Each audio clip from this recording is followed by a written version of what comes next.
And this was the last session of the health chapter of this conference. So thank you very much, Simon, and a warm thank you to Janneke as well. We are now going to take the road of Glasgow and the road to COP26 and explore the state of play in the field of climate technologies. More specifically, the next panel is going to look at the interplay between policy and industry and the science world, and how each of them have an impact on climate research and technologies. So to lead that discussion and to introduce the next set of panelists, I will now hand over to the chairman of the Science Business Board, Carlos Arton, who is live with us from Reykjavik in Iceland. Carlos, thank you for joining us, and over to you. Thank you very much, Marilyn, for the kind introduction, and a warm welcome from my side as well to everybody. It's true, I'm in Reykjavik today. We had the inauguration of a direct air capture plant this morning, which I had the honor to participate in. Direct air capture basically means removing CO2 from the atmosphere. So this coincidence couldn't have been any better. With our panel this afternoon, they will look at other climate tech-related topics and the interplay between this and, as Marilyn said it, the other aspects like the civil society, governments, research space, and how businesses can place their bets going forward into the future. So it's entitled, as you know, The Road to Glasgow, and can we work together? In the spirit of working together, well, working together can mean different things in this context. It can mean that companies leave their competitive DNA behind to some extent and band together to develop solutions. Think of what we had in the pandemic, where maybe also uncommon alliances were occurring. It can mean that civil society and businesses need to work together much more in sync. It can be that the policymakers and businesses have to work together on what is the appropriate level of incentives that has to be in place to make sure we move in the right direction. So all of these are aspects of cooperation, and the common denominator of all of it is we got to do something about climate change. Since the Industrial Revolution started, our fondness for technology has gotten us into the current mess of climate change. And the big question is, can science and technology help us get out of it? It's part of the solution, I think everybody agrees, but what bigger part it is probably still needs to be seen. Before I introduce the speakers to the audience, let me just say you can submit questions that you may have on what the panelists say, any points you want to make, and it's going to be forwarded to me. I'll try to bring these into the discussion as soon as they appear, but it may be that I can't, given the moment in time we are at that position, and then I will leave time at the very end for us to go through your questions, bring it to the panel, and then hopefully have a dialogue around that. And with that, without any further ado, let me introduce our panelists for today. We have a very distinguished group of experienced professionals around us. I'll start with the two ladies on the panel. First one is Angela Wilkinson. Angela is the Secretary General and Chief Executive Officer of the World Energy Council. She has been in that role since 2019, and it's an organization known to many of us, of course. The second is Danielle Merfeld. Danielle is actually an old GE colleague of mine, which is great to be reconnected this way, Danielle. She's Vice President and Chief Technology Officer at GE Renewable Energy. It's the GE business that is active in wind power, in solar PV, in battery technology, and hydros. All of these things playing a critical role in making sure we have that transition to renewables from our hydrocarbon-based energy system done in a successful fashion. Then we have the two gentlemen on the panel. Let me first introduce Solomon Assefa, who is Vice President, Climate and Impact Science, and Director Africa of IBM Research. And certainly he's going to talk more about the role that data sciences, connectivity, and information technology generally plays in how tying all of this together. And then last, but certainly not least, because we'll have our dialogue first, is Paul Monks. Paul is the Chief Scientific Advisor for the Department of Business, Energy and Industrial Strategy of the UK government. But he also is a professor and has been for the major part of his professional life. Today is Professor of Atmospheric Chemistry and Earth Observation Science at the University of Leicester. So a warm welcome to all of you. Thank you for agreeing to be with us here on the panel today. And I'm looking forward to an interesting discussion. I want to start out with a brief dialogue with Paul, and for him, help us setting the stage. Since he's from the UK, Glasgow, as we all know, is in the UK. And so there is a lot of spotlight on also what the UK government wants to do moving into this event, certainly with an agenda. He will not reveal any details, I guess. This is about diplomacy. But maybe you can help us get a sense of what the ambition is at this moment of the UK government for COP, what success would look like. And then specifically for this panel, of course, what role the government thinks technology needs to play, because there is probably more than just technology. Paul, over to you. Maybe give us a couple of sentences first as an overview. Thank you, Carlos. Thank you for that kind introduction as well. I mean, there are four main goals for COP26. The first is to secure the global net zero by the mid-century and keep 1.5 degrees within reach. And I think we're going to talk about that goal and the role that technology will play in that. And we can think about coal, deforestation, EVs, renewables, which will all be part of that. I think we've got to be careful that it's just not about mitigation. We're going to have to adapt to a climate that is changing. And the second goal is to adapt and protect communities and habitats. We're going to make a technologically driven change around the mitigation and adaptation. So we've got to mobilize the finance. And that's an important part of this, to mobilize the finance in order to deliver those first two goals.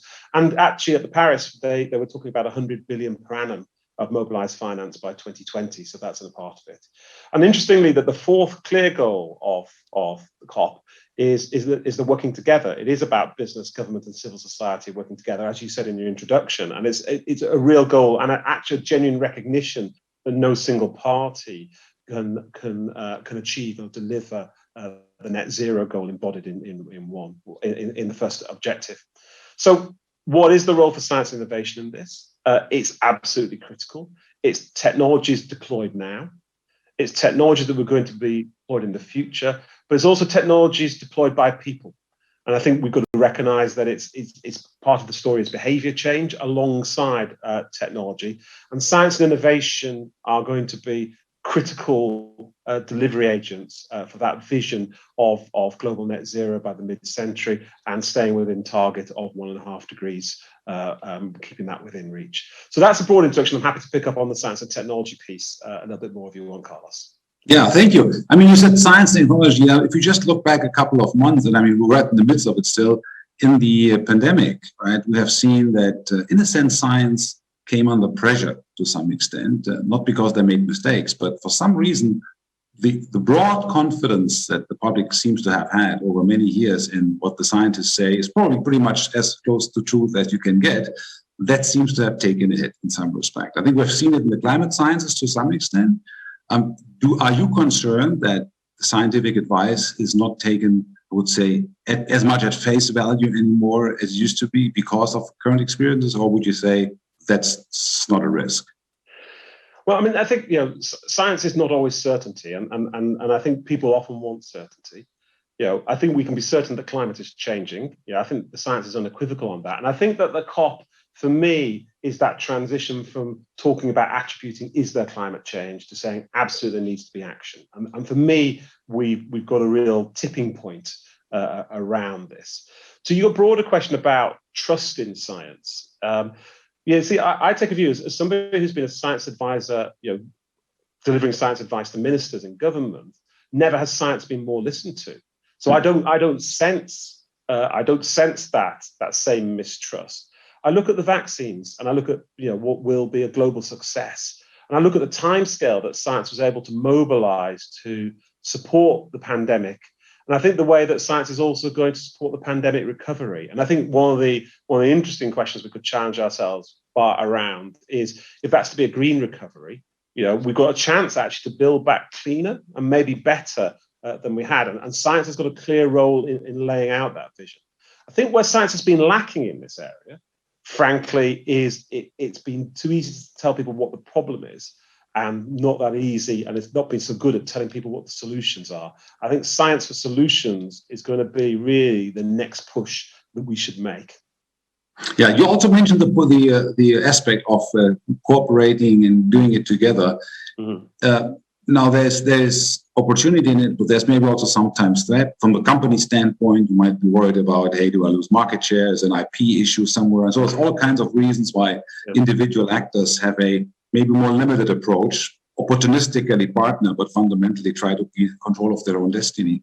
From the standpoint of policymakers, where would it be desirable to have more cooperation, more joining forces, thinking less in silos? So I think that it's to accelerate the rate of change is what we all know that we need to do. I think what policymakers want to see is industry recognizing, or industry and civil society recognizing there's real value in this and crowding in both public and private investment to drive that change quickly, to adapt new technologies, to trial new technologies as well, and new ways of doing things. So for me, it's about that.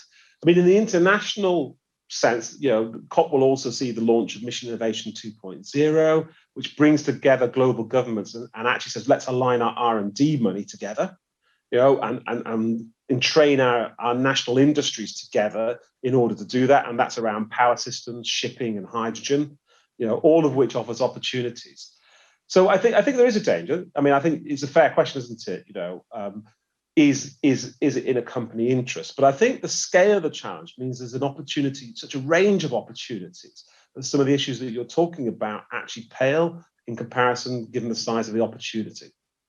Yeah, thank you. This is a good angle to have. Let me add one other thing as a learning from the pandemic. As successful as the development of vaccines have been, the outcome is that parts of the world are very well vaccinated and other parts are not at all. So in a sense, we might say it doesn't matter where technology is developed, it's going to be beneficial to everybody. The practice, however, is that the rollout, kind of like the sharing in a sense of benefits, isn't equal. Is that a point of concern? That we have at the end something which is driven and pushed by a part of the world and the rest of the world doesn't really participate in it, which in the end would defy the purpose. Only if we all do it, right, is it going to anything happen? I mean, I think the pandemic has shown, until we're all better, we're not better. The way that the society is globally connected is part of that. So I think there is a lesson to be learned from the vaccines experience around the role that technology can play. So I think it is a challenge, and we should learn from that experience. But again, I think in the kind of global net zero context, that fair and just transition that we talk about has got to be the concept that we push forward. And I think the important part of COP, and I talk about innovation pathways, and I think that it's recognizing that what is right for one place in the world is not necessarily right for the other. And I think the example I always give is that if you're in Africa and you want to put telephones in, there's no way on living Earth you'd put telephone lines in, you'd go wireless. So your innovation pathway has got to be also where you are. So I think we've got to recognize that fair and just transition has got to be a critical part of it. And we've got to recognize that different areas will have different innovation pathways and therefore different opportunities and different barriers and challenges. Very good, thank you. This is, of course, the perfect transition to Angela at this point. I think, Angela, you have a truly global perspective. You know the differences and the different things that regions in the world do struggle with, especially when it comes to energy. And in a different context, we once discussed that there is a supply side of the problem, sort of the solution, right, which is technology and new stuff. And there's also, if you will, the demand side, right, the communities, the cities, the individual people. And I think you might worry sometimes that what my takeaway from that dialogue has been that there is too much focus on technology. Give us a sense of where you think how do we get the balance right between investing in new stuff that isn't there and it's going to help us, at the same time not forgetting that deployment and endorsement and by people and putting it into practice really matters. Thanks, Carlos, and hello to everybody online. Pleasure to be here. If I have the chance to change the future of energy, I wouldn't simply focus on a big tech moonshot. After all, only 11 blokes have been to the moon over the last 50 years, and more recently, only the supremely wealthy have made it to the edge of space.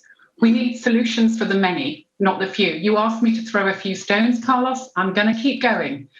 And I'm really concerned about triggering a winner-takes-all race to zero, a technology race to zero, which is a threat to world peace. We shouldn't forget the significant role that access to energy has historically played in generating conflict and its still lurking potential. There isn't a silver or green technology bullet, and Paul's already alluded to that. He's talked about innovation pathways, and the opportunity to engage with the increasing diversity in energy as a source of innovation and learning is still being overlooked. So this is achievable if we involve all levels of society and aim for more sustainable, climate neutral and socially just outcomes in progressing multiple innovation pathways. There's no single race to zero. We see multiple energy transitions, plural, and multiple societal transformations, also plural. Swapping old tech for new isn't the answer. We need a wholesale transformation, meeting new demands for energy and justice. And along the way, we're going to have to reform fundamentally finance and tax systems. Energy is not a good or a bad or a single issue.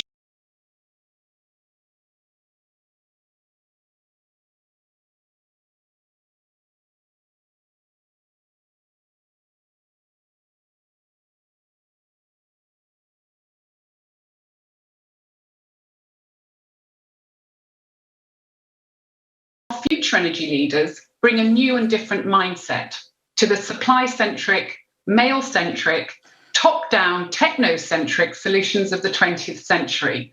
Our energy transition leaders come from all walks of life, all levels of society, and all corners of the world. We're the most diverse and inclusive community. So when I think about how to enable energy for billions of better lives and for a healthy planet, I dream of our diverse community, our humanising energy agenda of the Star Trek's so-called holodeck, which guide the development and use of our community-based energy transition leadership toolkit. We are reaching for the stars, but through thousands of systemic nudges rather than a climate technology moonshot. It's certainly part of the solution, but it's not everything. We're in the process of rethinking progress. Think of the words we're hearing: inclusive, circular, generative development, ecological civilization. It's all about involving more people and communities in bringing justice and affordability matters and co-creating these pathways. So COP26 success for me isn't about the timelines and the targets or the new technology, but the new and different means, as Paul has said, that are already emerging, which can avoid the risk of cop out by the silent majority after the show is over. So let me stop there and happy to pick up the conversation. Yeah, enough rocks in that for you. No, very clear, Anita. Thank you very much for those points. There's a lot of stuff in it that we can follow up on. 2-3 things which I took from you. The first one is swapping old for new, right? So almost like, okay, we need to do it this way. We keep basically everything, but just the fuel is exchanged, right? There's a fuel switch problem. And one aside, the other thing is money we invest here cannot be invested there. Right? There's a limited amount of resources available in society to actually put to good use somewhere. So it doesn't just multiply because we want to do more, which brings me to the question of priorities. Where should we put our money? And let me bring in Danielle here with an industry perspective, exactly along those lines, that in a sense, every company needs to pick and choose where and how to invest. So in a sense, before companies do that, I want to make sure that the path is set up right? We have got the priorities right. But the question for any company, I guess I recall my time in large G, is where do we take our cues from? What is it exactly that we think is going to determine how the future path is going? And so I'd like to get your sense. Is it that, given how things look, right, that we will have guaranteed the necessary investments being made in the right set of technologies, some like wind, solar, or whatever it is, since as we speak, despite the massive growth in wind and solar, still new coal power plants are being brought online. Right? It's not as if we could just live without it and everybody had energy. What's your view, Danielle? I mean, this is something your business is grappling with every day, I guess.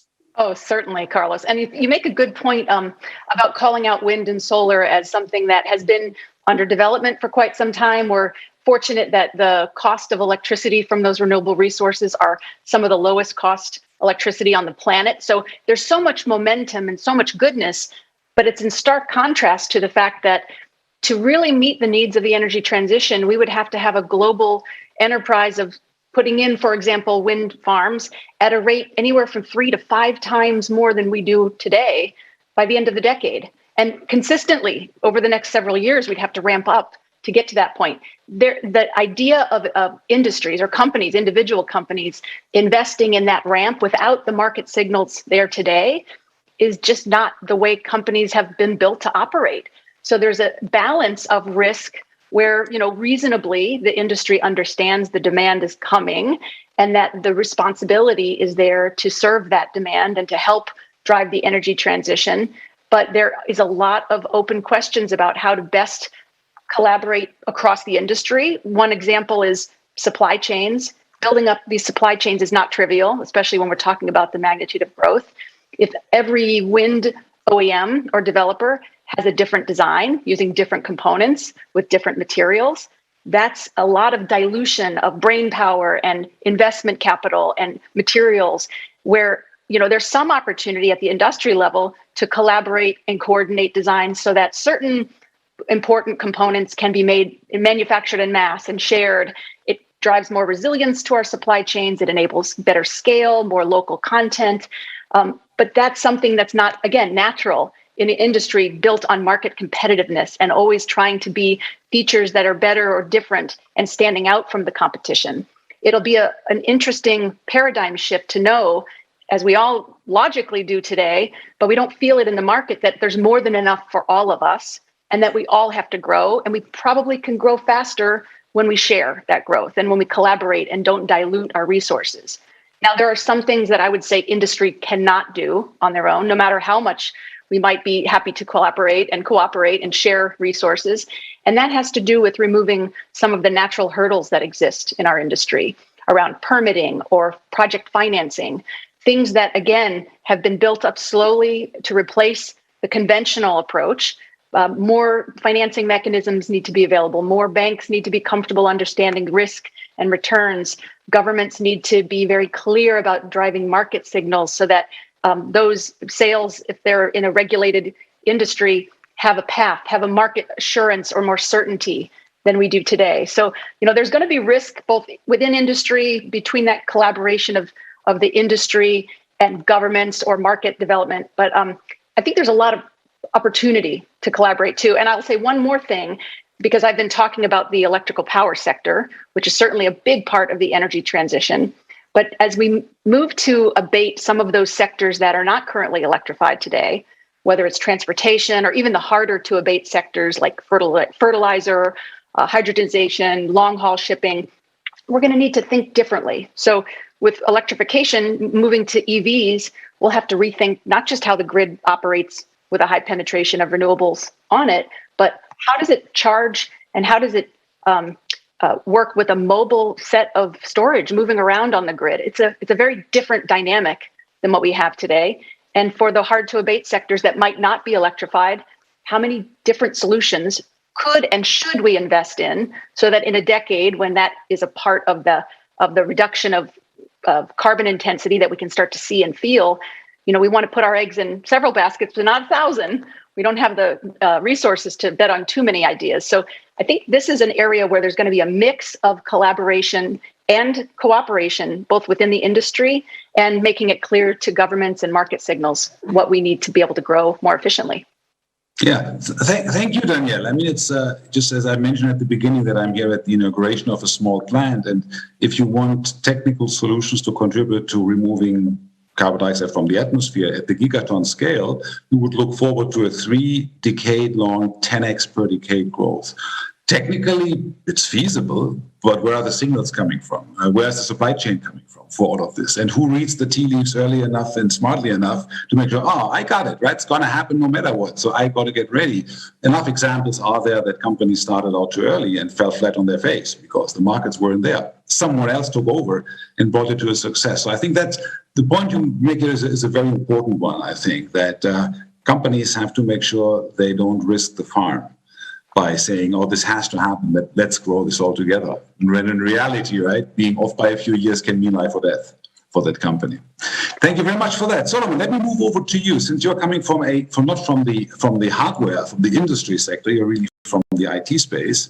And I think that deploying technical solutions to climate change can actually amount, we discussed this at some point, to re-engineering whole industries and building new and unfamiliar alliances across sectors. Danielle mentioned a bit of that, right, with the grid piece and storage piece and individual versus maybe something on a larger scale.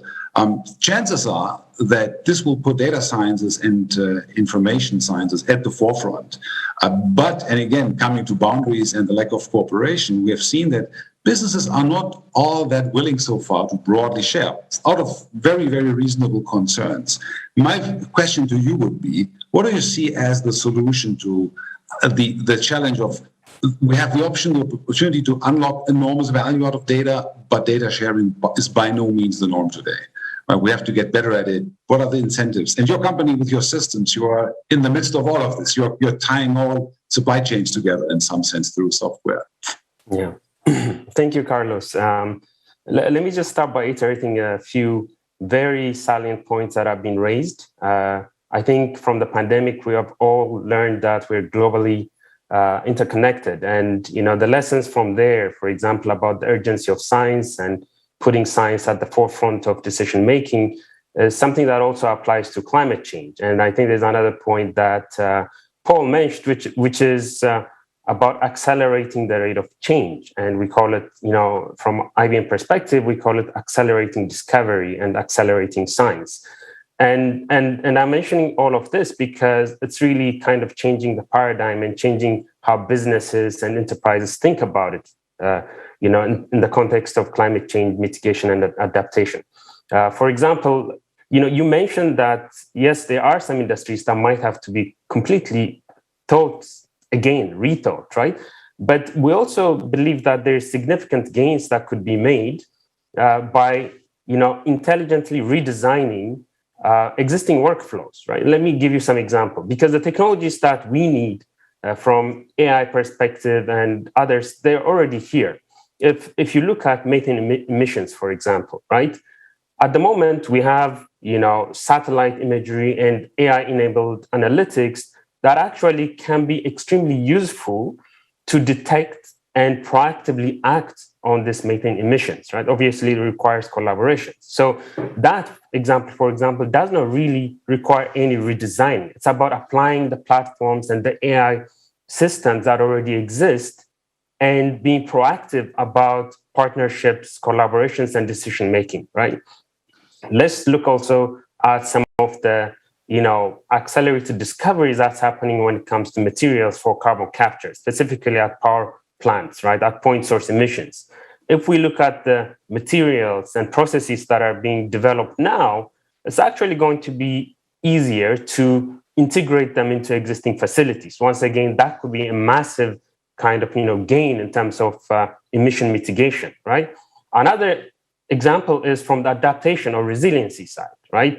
There's a lot of platforms and startups that are already working on this, again, leveraging AI, data science, satellite imagery, and so forth, and AI-enabled climate informatics, so that we're able to forecast at seasonal, subseasonal level in terms of extreme events that are coming, but not just the events, about the impacts that those events could have in coastal cities, as well as on infrastructure.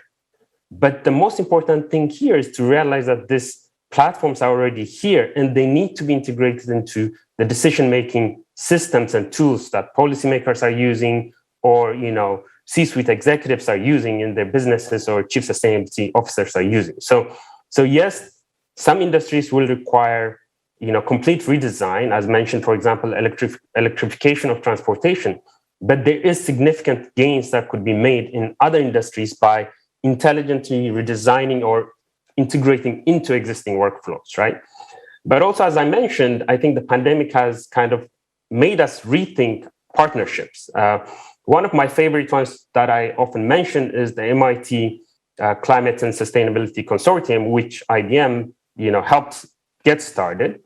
And it has created a platform where some of the biggest companies in the world, about 12 of them, have come together in the same room to have very, very useful discussions, right?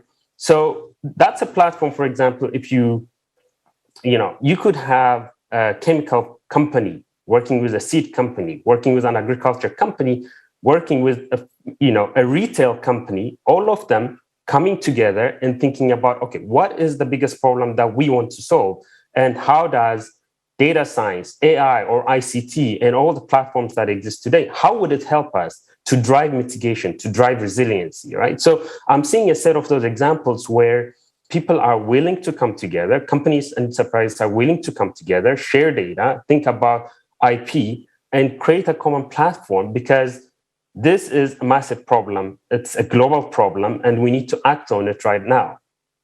Thank you, Solomon. So here comes an interesting question in through my little chat function, which I want to pose to the whole panel, basically. It came to you, Paul, but I think everybody is invited to comment. But before I ask that question, I'd say there's in an oversimplified fashion, 3 different perspectives. Perspective number 1 is, we got a problem, we have no solution to it, let's work hard to find a solution in terms of technology. Future technology is the big piece of the solution.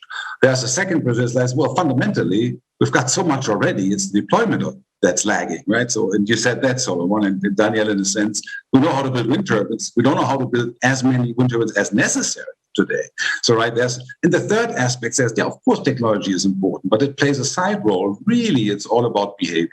So here comes the question from the audience. Paul, you say science and technology has to pitch in, and citizens expect science and technology to pitch in. Yet the biggest advances in sustainable development come from changing behavior. Shouldn't we focus on research in social innovation, nudging, living labs, citizen conventions, civic techs for a bigger impact? First to you, Paul, and probably everybody has an opinion on that here on the panel. First to you. So I think we love in these sort of panels false dichotomies, don't we? We love this kind of it's this or it's not. Well, let's go to EVs. We're going to do EVs, and what I often say to people, how are you going to run your EV? And they say, I'm going to run my EV like I run my petrol car. I want to keep it outside my house, and I want to plug in and fuel like I fuel my car. And I go, well, why would you expect a new technology to perform in exactly the same way as the old technology did? Because actually, we're going to want to sell you electricity when it's cheap in the middle of the night, when we've got lots of it. That's when you're going to want to charge your car. And actually, we're going to build infrastructure that's clever, that's in the roads, and maybe when you're parked to the lights, your car is charging. So why am I kind of saying this? Because the challenge is it one or the other? And I think there's something that the last 10 years has shown us. I mean, I always think of Uber. What an amazing, 10 years ago, it's mobility on your phone. The future might be you don't need a car, you need mobility. You buy mobility when you need mobility. So I don't think we should constrain ourselves with the technology today and the way that we think we should do things today and transfer that into the future. Your energy swapping thing. I think the thing that why am I kind of saying this when you ask me about behaviors? Because actually, if you look at that, some of those the huge behaviors change have been driven by technology facilitating those behavior changes. So we shouldn't be, it's not one or the other. So I think that they go hand in hand. The way that we're going to use our EVs in the future is going to change our behavior. So let's recognise that there isn't a false dichotomy, false separation of the centre there. But does behaviour have to change? Absolutely, it does. It will have to change. We can already see it. Meat eating's gone down 10-15% over the last decade. Is that because people are worried about climate change? No, they're worried about healthier diets. That's the nature of it. So these things change for lots of reasons. But absolutely, we should be implicit though and give people the choice and the understanding of those choices and the best choices that are available that kind of a win-win benefit. Thank you, Angela. I have to turn over to you and then over to Danielle. Your balance between new technology and behavioral changes, which the latter one can include many things, of course, consuming less or consuming differently. Right? Well, I don't disagree with Paul that it's not a dichotomy of technology or behaviour change. Of course, they're completely connected with each other. But I do think there's a bias of ignorance. We know a lot more about the technologies than we do about the behaviours and the roles that society has to play. So I'm with you on we need a little bit more on the social change research. I think we have to get to grips with COVID wasn't just around a unity of science and how we can all cooperate and isn't it great? We also have to get to grips with the fact it's created a new context of affordability and demand for social justice. The global social justice movement is a juggernaut coming towards the climate change emergency. And I've lived through this flip-flopping between development and climate and environment for at least 40 years now. And the only way we're really going to do this is not to keep talking about science, technology, and investment, but to start equipping and involving people across all levels of society, not just through the market, in enabling them to understand their lifestyle choices, their behaviours, and how they are using energy. Most people do not understand energy uses, and we have to understand that cost is not the same as the price at the bottom of a household bill. So we've got to get a little bit more real on the social side and not think of it as a dichotomy. But let's face it, our biggest source of ignorance, if we're talking scientifically, is around behaviours. And our behavioural economists already tell us, stop talking about climate mitigation when the only thing that drives behaviours is adaptation. So there we could start. Let's talk about adaptation as a behaviour thing and move the conversation forward. Thank you, Angela. I hand over to Danielle. Actually, I have a follow-up question then from the audience after your contribution to this question, Danielle. And handing over to you first. Thank you. So I'll just add briefly to accommodate what Angela was just saying about the community needing to be involved and behavior changes being so important. I completely agree. But I also want to add, there's this, in addition to technology and behavior, there's this silent partner that we haven't discussed yet, which is implied, and impacted by both of those. But even more important in my mind, and I'll turn up the contrast just to drive provocative conversation, and that is infrastructure. It will take too long to get enough of the world's population to understand the choices that they should or could make. And even then, I would argue that if the infrastructure isn't there to support their choices, say public transportation instead of roads, or an electric grid that allows for the resilience needed with more penetration of solar panels on roofs and electric vehicles in garages, it won't matter. So there is a urgent, desperate need at the highest levels of planning at society level, whether it's government or regions or communities, to put in the necessary infrastructure to support this change. Similar to the internet or the electric grid in the early 1900s, it enables the change, uses the technology, and allows for the behavior to move in the direction that we as a society know we need to map in that trend. So I would argue infrastructure is the third party that you didn't mention. Thank you. That's another one. It's another participant in our discussion, the infrastructure. And I need to ask Solomon with his perspective, and especially IBM is doing some of its research out of Africa, because it's a global problem we're dealing with, and also because perspectives are just very different in different parts of the world. If you think of behavioral changes, right, I would say, what comes to your mind? I think, well, technology, fine, behavioral change is also fine, but these two things mean different things in different parts of the world. The solution looks different. Give us a sense for where you would put the balance in.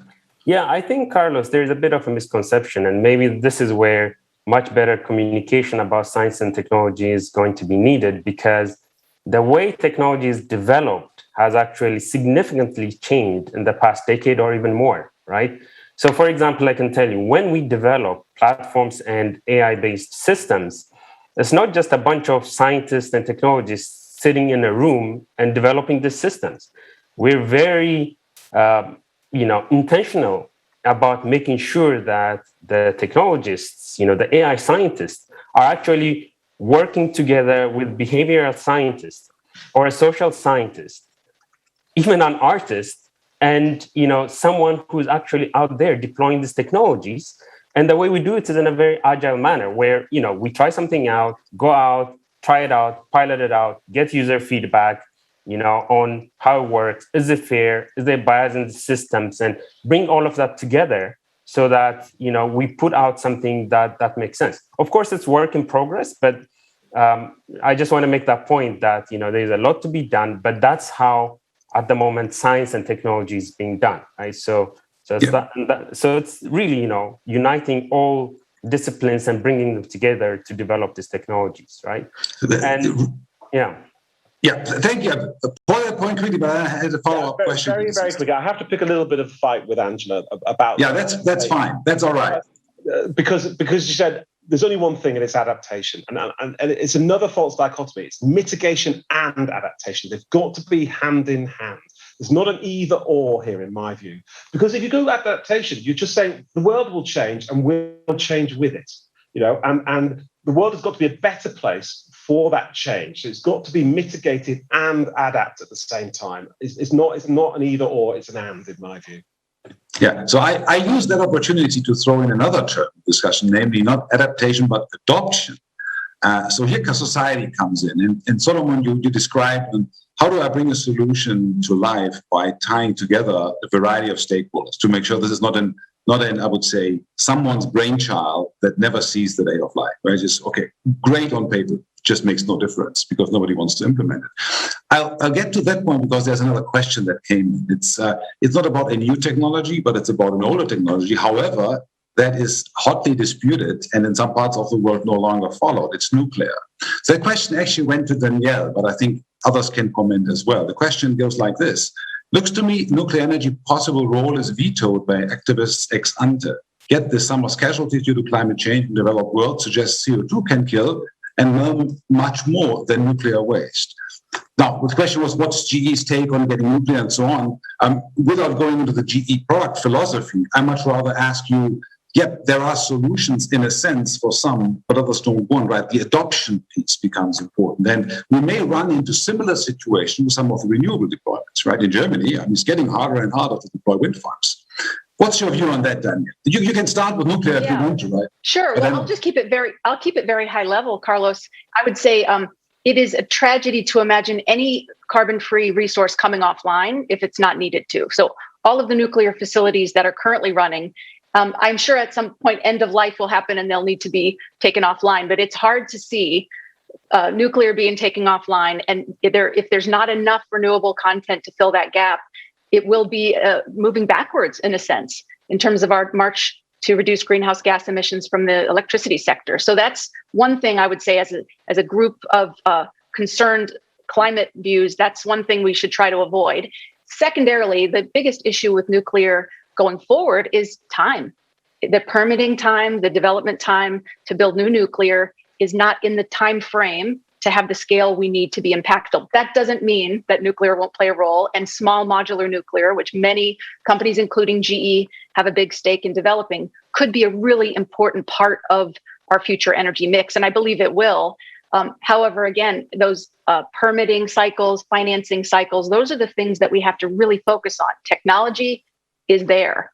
It's just about making sure that we have the right constraints around growth and allowance for the growth that we know we need to have to serve our global population.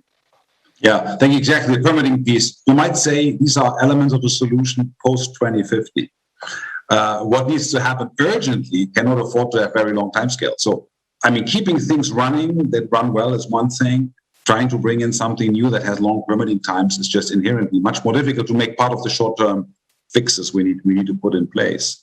Now, there are. I want to ask Angela at this point, since nuclear maybe is one example of where the public view is extremely polarized. Some say terrible, others say like that's the solution. But there's a whole set of technologies in agriculture and elsewhere where we have a problem of adoption. And because it polarizes for whatever reason. It may be historical, it may have all kinds of reasons why people are polarized. Getting back to you again, can we afford to exclude things? Or do we have to be much more open? And how do we make sure those that have concerns are brought on board and say, oh, this way I'm okay with it, but the way you wanted to stuff it down my throat last time, right, that was not okay with me. How do you see that, Angela? Well, I still go back to the people that people have to be, many more people have to be involved in designing their own solutions. I think Solomon said that. There's no technology solution in isolation of the people that are going to use it. And I'm sorry, I'm going to come back with Paul. I wasn't saying there's a polarization between adaptation and mitigation. I'm saying if you want to mitigate, the way people understand that is because they have to change their behaviors as well, right? And that's an adaptation for people. It's the same with financiers. They tell me it's credit. I know it's debt, right? There is a language issue that is really stopping people getting involved, and we have to get real with that. That's why I think there's a lot of ignorance around what it takes to get social change happening at scale. Nuclear, incredibly polarized in Europe, not in other regions, right? We have to be real about this. The polarization in Europe is between a very narrow green technology ideal and a more pragmatic, clean and just transitions possibility. And the challenge we have is how do we stop one region of the world exporting its technology prescriptions to other parts of the world? And this is a challenge at the moment in terms of, this is why I say I'm worried about this winner-takes-all race and the threat to global peace, because we have to have much more openness and tolerance for different technology pathways and for different ways of enabling different communities and societies to become more involved in co-creating these transitions. So let me get back, tie it back to the beginning somehow with the question of, or rather the middle. I think Danielle, the two of us discussed it briefly, of priorities, right? The question came in on, I don't pose it's not posed as a question, but just a remark came in that the transition we are facing requires a different role for public organization and society. And so the question again I would ask is, if we can't do everything at the same time, what process is there for us to pick the right priorities? Now, I might say the technology that saves us all is the cavalry that never comes, right? It's always a mix of things. How do we, as we're looking at it from a technology standpoint that requires societal boundary conditions and incentives to be put right, how do we do this well? I may start with you, Angela, but I want to tie in everybody into this question. No, but there's a big thing in your question which is difficult to answer. And the first bit is, who's we? There's not this universal we. There's not this global we. That's the first bit to get round. Who's the we that's making the priorities, in which circumstances and with constraints and which opportunities? And that's what we really have to get grips with. Only economics assumes that there's homo economist, this universal ideal creature that behaves in the same way all over the world. The rest of us are living in the very diverse energy values, and we're doing the best to build and change the systems that we've got. And that's the story. You can't push this transition through top-down road mapping. You can't push it with just public-private partnership. You're going to have to put people, their behaviours, and what they understand as adaptation at the table. Good. So then I have to ask our industry and our business participants here.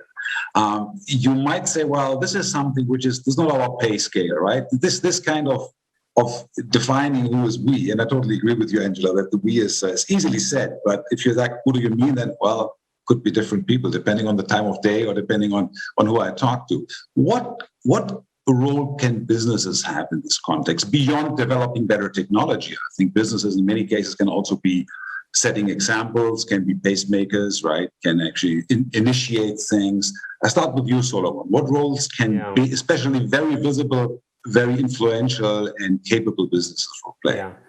I think, Carlos, as you mentioned, first is setting the pace, right? So our CEO has come out, publicly and committed that we'll be a net zero company earlier this year.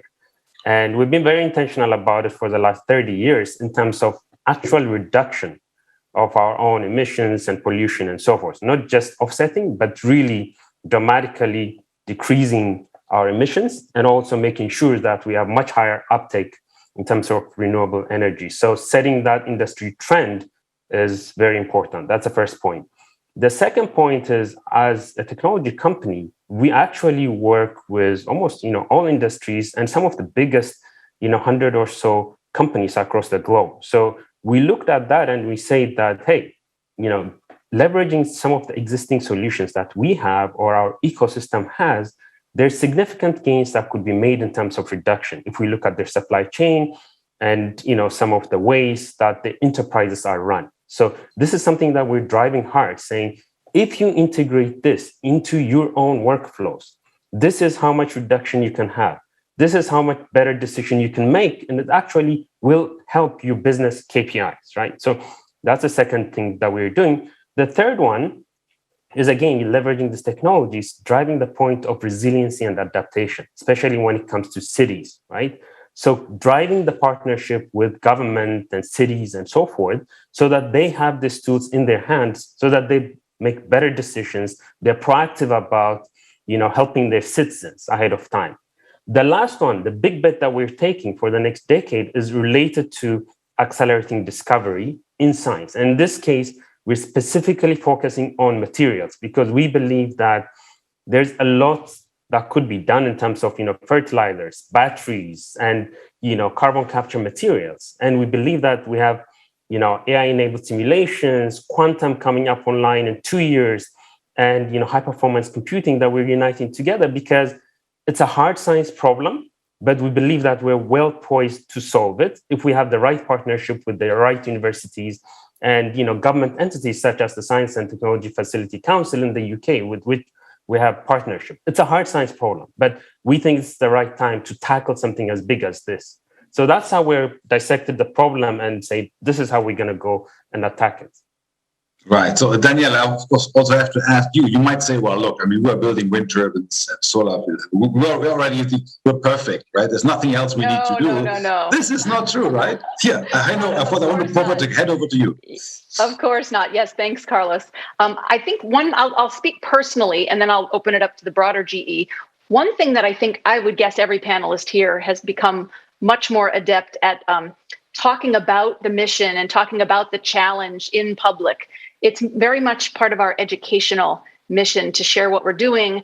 And one thing that was not so obvious to me several years ago when we really amped up this public engagement activity around the energy transition was how much it's a two-way street. You know, as much as I might have entered this process thinking that I was educating, that I was informing, or that I was inspiring, I was actually learning just as much. I was surprised by feedback. I was hearing insights that I had not heard before.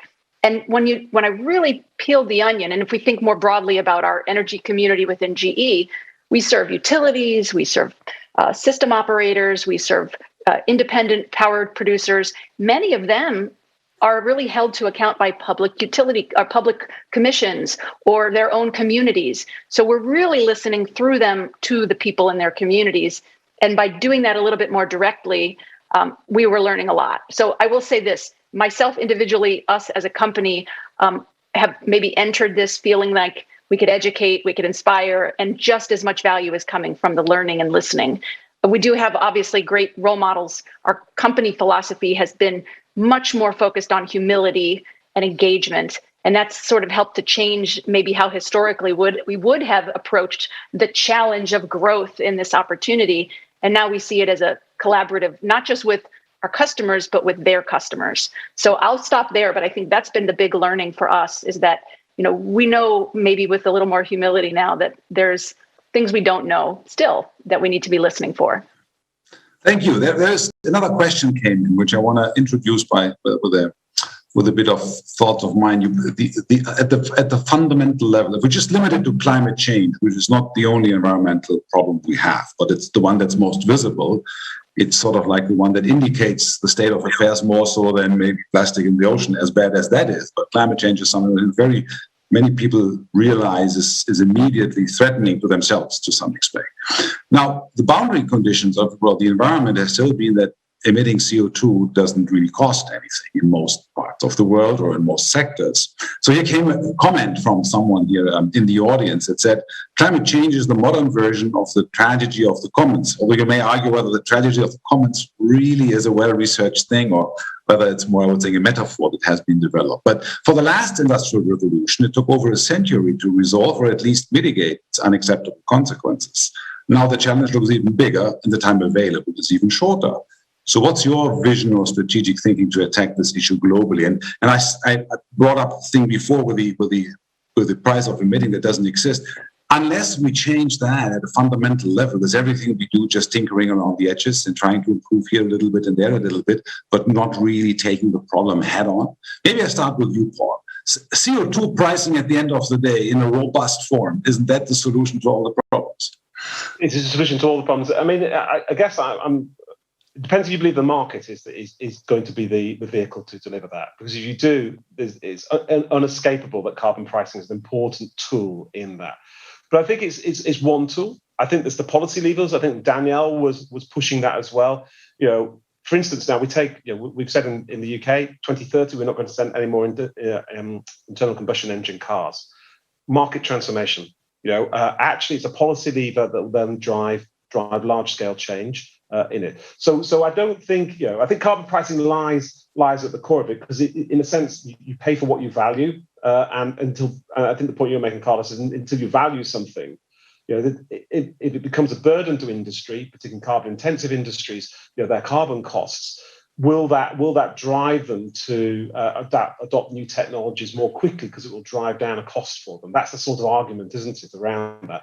But it's got to be one of a basket of policy measures across the piece in a consistent way, and they work in a consistent way not only on a country scale but also globally as well. Because that's the challenge. Because what we don't want to end up in a system here where we do offshoring or displacement because of financial equities in carbon trading systems, for example. Angela, your view on turning the commons into a regulated environment by saying, if you want to spoil the commons, this is what you got to pay. And then you can go spoiling it. Unless you pay, you don't allow to actually emit. What a big piece of the solution is that? Because it might drive technologies too, right? So it's at HATMF. Is that a big piece of it? Or you say like, well, that's not going to solve the problem either? Well, I mean, I think there needs to be a space for more open and honest conversation about how do you connect price, cost and value. All right, so let me leave it at that, because price, cost and value are different things. At the moment, we keep fudging all of them into the carbon price, and it's just not a good enough conversation. Yeah, thank you. That's a very clear statement. Solomon, your view? Well, I think perhaps it's one of the tools, but I think the question that comes to my mind is how do you measure, quantify, and also enforce some of these policies? And I do think technology has a role, but you got to take that into consideration when coming up with all these different types of policy tools. How do you actually implement it? How do you verify it? Yeah. Danielle, I mean, we start sort of halfway. We discussed that nothing like the necessary buildup is visible on the horizon because future markets are uncertain, right? How many wind turbines will really be bought? Do you think we need to change something massively at the boundaries of this whole problem to make sure that the right incentives drive the right massive investments and changes that are necessary? So in short, yes, I do. But I would agree with Angela's brief comment and maybe take it one step farther that to do it without considering how it impacts various people differently. For example, a carbon tax might be very regressive in some regions and actually punish the people who have done the least to create the issue of our carbon intensity. So that has to be done so carefully. I don't think it's easy to paint a broad brush that a carbon pricing scheme will work or won't work. It's all in the details. And personally, what I think, because of the urgency, I'll come back to that. That's my mandatory viewpoint here, is the urgency of this, is it probably has to be a carrot and a stick approach. Stick carefully wielded and the carrot as juicy as possible. Thank you very much. This brings us to the end of our session. I want to thank all of you very much for participating, for the lively discussion we had and a bit of controversy that hopefully is interesting and inspiring for the audience we had. So Angela and Danielle, Paul and Solomon, it was great to have you on the show, I might say, today. And with this, I want to wrap it up. Thank the audience for their interest in the questions. And I do hand back over to the studio where Marilyn is going to introduce the next session.